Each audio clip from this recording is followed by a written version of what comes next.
Thanks for joining me today. The two bills that I just signed allow us to fully fund state government for the month of April.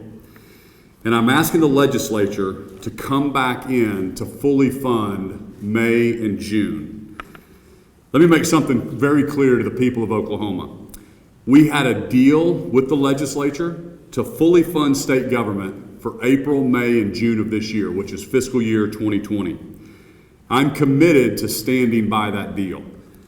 House leadership wanted to use this time to play Washington, D.C. politics and sneak in some last-minute changes while Oklahomans are hurting. We are in unprecedented times, and my administration has been working around the clock on hospital surge plans, standing up more ICU beds, finding more ventilators and PPE from around the world. We've issued multiple executive orders to protect our first responders and all of our healthcare workers around the state. The bills the legislature sent me fully funded everything except for one priority: digital transformation. That broke our agreement. Digital transformation is more important now than ever before. Let me give you some perspective. Right now, we have 33,000 state employees working from home, digitally accessing their computers in the state office. We have 165,000 Oklahomans who have applied for unemployment. That means they have lost their jobs. They're waiting in long lines, on hold in a call center. We have an outdated website, and we are making major improvements to turn that turn time around. Our health department is adding Google chatbots and other technology to make sure Oklahomans can access the information they need. We've had a great working relationship with the legislature, so I was really surprised that this happened. It's just frustrating for me, and I'm sure it is for all of Oklahomans, that some think this is the time to play political games. We had a deal, and I am committed to that deal to fully fund state government for April, May, and June. I want to put this to bed, but the people of Oklahoma elected me to hold true to my word. I'd be letting them down if I allowed the House leadership to try to play gotcha politics during this time. Let's get this handled the right way, and we can get back to working on the future to make Oklahoma a top 10 state. I know a lot of Oklahomans are hurting right now. Like I said before, 165,000 Oklahomans have lost their jobs and have been applying for unemployment. We've had tens of thousands of small businesses that are really hurting right now. But I want them to know as well, we're going to get through this. Our state has taken unprecedented actions to help these Oklahoma families. This is why there's no time to play politics.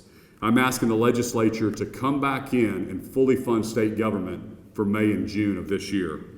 I also have Secretary of Commerce and Workforce Development, Sean Copeland, here with us to share a little bit about what we're doing, some of the projects we're doing to help the small businesses and also the families that are hurting. Mr. Copeland. Thank you so much, Governor. We know that businesses and employees across our state are really struggling right now. And so I was hoping to share some information today with them that would help them during this very difficult time. First of all, we want to encourage anyone that is looking for work across the state of Oklahoma to download our free app called OK Job Match. It's very, very easy to use. We have tens of thousands of jobs that are still available within the state, and that is a great resource for them to use. We also want to let every business in Oklahoma know that every Wednesday, starting at 8 a.m. on the hour until 5 p.m. at night, we host 8 different industry calls. I lead those calls, and we provide different industries with the latest information from state government, as well as federal programs that might be able to help them as well. I'm excited today to announce the Oklahoma Manufacturing Reboot program. This is a brand new program from the Department of Commerce in which we are repurposing closing funds that we typically use to attract businesses into the state, but we instead want to use those dollars to help existing businesses. These will be grants from $25,000 to $150,000 for manufacturers all over the state to help retool and prepare for this very challenging time that we are in. Medical service providers will be prioritized, but any manufacturer can enjoy this new program. I also want to announce that the $600 in additional weekly funds that are coming in through the new stimulus program for our unemployed Oklahomans are here. Those have started coming in about 2 days ago. We've dispersed a little over $44,000 in these weekly funds already, and we are processing more as we speak. Finally, I just want to share that there are 2 federal programs that we believe are our business's best opportunity to raise additional capital during this difficult time. The first program is called the SBA Disaster Loan Program. This is a program that our businesses can apply directly with the SBA at disasterloan.sba.gov. It is a low-interest line of credit. It has a 30-year term, 3.75% interest for for-profit businesses, 2.75% for nonprofit businesses, and it is an excellent way for them to obtain long-term, flexible, fixed-rate capital to help their business make it through these times. The second program, which is very popular right now, is called the Paycheck Protection Program through the CARES Act. This is part of the new stimulus program. This program is available until June 30th, 2020. It is well funded. It was initially funded at $349 billion, and it appears that additional funding is coming into the program soon. Loans will have 100% SBA guarantee. They're unsecured, no personal guarantee, and no fees whatsoever to the business. The program is administered through your local bank, and virtually every bank in Oklahoma is providing this program. The loan amount is the lesser of 2.5 times monthly payroll, average monthly payroll for the business, or $10 million if it's a very large company. Payroll consists of all types of compensation to U.S. residents. It can include wages, commissions, tips, vacation, insurance premiums, and retirement. Independent contractors and sole proprietors cannot be included in a company's payroll because these individuals can apply on their own for the Paycheck Protection Program. Any payroll over $100,000 does not count for purposes of this program, but everything else does. As long as loan proceeds are used to cover payroll, rent, mortgage interest payments, and utilities during the 8-week program, all of the loan will be forgiven and the small business will not have to pay it back.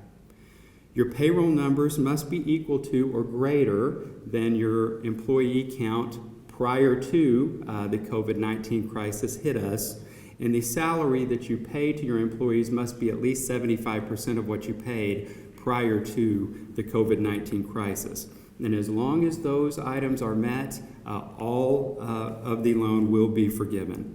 Small businesses up to 500 employees, or those that meet SBA size standards, do qualify for this new program.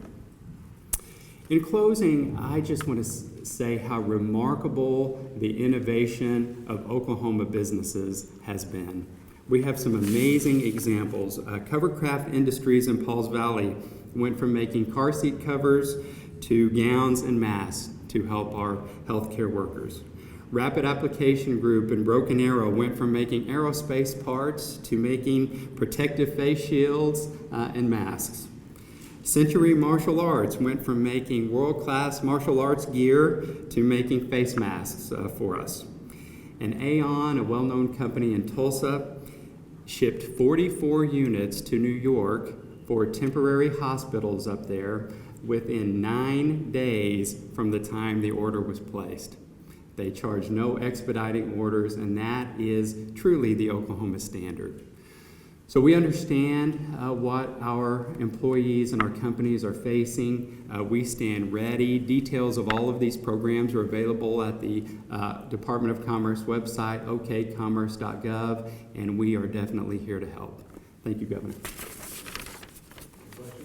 Thank you, Secretary Copeland. Governor, had any of that digital transformation money been earmarked for OESC upgrades or workers working from home? You know, we can get you all that information. There's a lot of that money's been encumbered. A lot of the money is for technology across 160 different state agencies. With this new crisis that has popped up, we of course want to pour resources in the unemployment commission. We've had unprecedented claims right now, and so I've directed a lot of resources to fix that problem. Stand up new call centers. We've put more bodies at it because Oklahomans need to get those unemployment benefits as quick as possible. Governor, how much do you believe the House shortchanged digital transformation? Well, with what I just signed today, it was $930,000. But really, the question is, why would we fund $450 million and 100% of state government for April, May, and June, but exclude one small piece? That's the question. Is that small piece though $247,000? I'm sorry? Is that small piece $247,000? It's not a small piece, but it's actually $930,000. But how, just to be clear, how much was the cut to digital transformation in SB 199? Well, I don't know the names of it, but the two bills that I just signed today, fully funded state government except for $930,000 in the digital transformation. Because $930,000 was the cut. But really, Oklahomans elected me to come here to keep my word, to tell them the truth is what's happening, and I'm being transparent with Oklahomans. We had a deal to fully fund state government. That deal was broken. That's why I'm up here. That's why I'm letting Oklahomans know what's happening. I want the legislature to come back in so we can fully fund state government for April, May, and June. Those bills passed by veto-proof margins. Are you at all concerned you'll come back and do veto override? I'm not concerned about that at all. Number one, the one bill doesn't go into effect if I don't have the Board of Equalization meeting. So there was never a way to get the money in without the Board of Equalization meeting. Senate Bill 199, are you going to veto that? It's null and void. I don't sign it or veto it. What is, you singled out the House, and that's where the bill originated. Pro Tem Treat said, when we asked him why that was singled out, he said, you need to ask the House. House has had no comment to us publicly. What have they said to you? Yeah, you would have to ask the House about it. I think the Senate had no idea about this. This is politics with the House leadership. But I mean, you had a meeting with the Speaker at noon on Monday. I watched you go over the group. What was the discussion? What did they tell you was the reason for that meeting? Well, I'll let you can ask them why why that happened, but I went right up to the Speaker's office and I said, hey, what's the deal? So that's why we're here today. Do you worry that it's not worthwhile to stop any of this other funding and have the legislature all come back for a less than $1 million cut when we have a $450 million shortfall? I am fully funding state government for April. There's plenty of time for the legislature to come back and fix this for May and June. That's what I'm asking them to do. We had an agreement. I'm going to stick with the agreement. Your word on these agreements you have to stick by your word, and so when we have an agreement, we've got to stick with it. I want to fully fund 2020, April, May, and June. The legislature, we have plenty of time to get this fixed. I will fully fund with the bills I sign. I will fully fund April. Governor, you were big on saving that $200 million last year. How do you feel when they come back and cut something and you obviously put the state in that position to be in a position to? You know, that's a really important point, and I want Oklahomans to know. Had we not been fiscally responsible and saved $200 million last year, we would only have $800 million in our savings account, and we would be looking at a $650 million hole for April, May, and June. So it was really fortuitous. It's really showing good leadership, fiscal responsibility. We had a lot of criticism when we did that, but it's really proven to be the right move last session. So if you need more money for the Economic Employment Securities Commission, why don't you take it from the $50 million that the legislature just gave you power to basically transfer from other funds? Well, that's definitely a possibility, but we're really talking about fully funding state government April, May, and June, and that was the deal, and that's what we're trying to stick to. we're going to be able to get through the crisis. But what's so disappointing is when we're working 24 hours a day to address the COVID crisis, and then to come in here and play politics is very disappointing, and that's what I wanted Oklahomans to understand is happening. Those bills are posted Friday. When did you learn that it didn't include funding for digital transformation? Well, I think they were posted Friday about 8 o'clock, and we learned about them over the weekend. Real quick, I was looking up digital transformation earlier today, and I went on the innovate.ok.gov website, and I saw some things on there I want to ask you about. I noticed actually just before your press conference that the website went down, and I don't know whether that's intentional or not, but a lot of, several of the pages had what is referred to as Latin placeholder text. It noted there were 8 projects complete that were live, there were 16 in beta, 1 in alpha, but under the description of digital transformation, it was just Latin placeholder text. Can you talk to what, A, do you have any comment about that? Is the website being redone? And then B, what sort of things has that money been used for so far that you believe are possible? We give a report every single month. We've given over half a dozen reports to the legislatures, to the leadership. We send it out on a monthly basis. So we'll be happy to give you that, giving them a kind of an update of what's happening with digital transformation. We could get our secretaries up that focus on that and give you the exact projects they're doing. I can't speak specifically to the specifics of what they're addressing, but we've had state government is on PeopleSoft, like version 2.0, and we've got an effort to get it to the current version is like 35. That's how far behind we are in state government across state agencies. So we've got a lot of work to do. I think Oklahomans understand how important digital transformation is. But the real point I'm trying to make is when you think about, we were fully funding state government for April, May, and June. That was the deal. That's what we expected to stay with. I am fully funding it for April. I'm asking the legislature to come back in here and make May and June correct. Governor, just 2 questions. First, just as a technical matter, you said you won't sign 199, leaving it null and void. Isn't that a veto for all intents and purposes? And then what do you do if they override? Well, you can't override it because until the Board of Equalization meets, the Constitution says the Board of Equalization has got to certify any kind of revenue failure to pull money out of the rainy day fund. So that bill cannot be activated until you have a Board of Equalization meeting. Speaking of the reports, you mentioned it, Trace. Carmen, go ahead. I looked at those reports and none of them show funding the things that you talked about here today. State employees working from home, the Employment Securities Commission, the Digital Transformation Fund, as far as I can tell. I don't know if it's been funding anything yet, but the projects on its, sort of radar, like mobile ID, and then a couple other things, but not the ones you mentioned today. We'll get you the report of exactly what they've been working on. Didn't OMES eventually declare a revenue failure on Friday? OMES notified a revenue failure, but the Constitution is very clear that the Board of Equalization has to certify the revenue failure before you can tap into the rainy day fund. When the OMES declares a revenue failure, that authorizes straight cuts across the board. I don't want to do that. I'm trying to fully fund April, May, and June. That was why we had an agreement on Friday. That's why I was so shocked when I came in here and realized that they sent me a bill that fully funded April, May, and June, except for one thing. And so you can ask them why they did it. So are you still supporting up to 2% cuts, or have you reversed course on that? No, we absolutely need to tighten our belt. That's something we can talk about for 2021, 2022. It looks like that the revenue, we'll have some reports later on from the Board of Equalization meeting if we get a chance to meet on what that looks like in 2021 and 2022. But right now I'm focused on fixing 2020 and then getting back to work on the health and lives and focus on the COVID surge plans. So no cuts for 2020? Correct. A lot of House members have said this is a power play on your part. Your response to that? Truth's on my side. I'm telling Oklahomans exactly what happened. We had an agreement to fund April, May, and June. They sent me a bill that didn't fund April, May, and June, except for one thing, one priority: digital transformation. That's breaking a deal. How much money is in that fund right now? And isn't that enough to get through the rest of this fiscal year without I think that in the fund is about $8 million. I don't know how much of that is encumbered through contracts as we're preparing for new technology throughout different state agencies.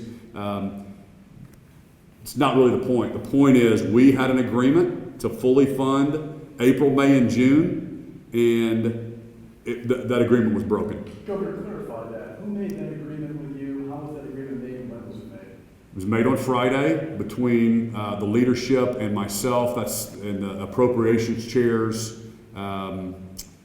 We agreed that it was going to play out exactly like it did, except for the digital transformation. Do you have any idea why they would go back on that deal? You'll have to ask them. Did Charles McCall make that agreement with you face to face? The leadership of the House, the leadership of the Senate, and the appropriations chairs. Yes.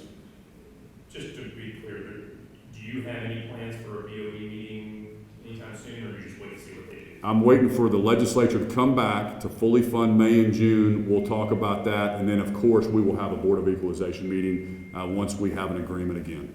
Thank you. Anything else? Thanks, everybody. Thank you. Thank you. Thank you. Tired.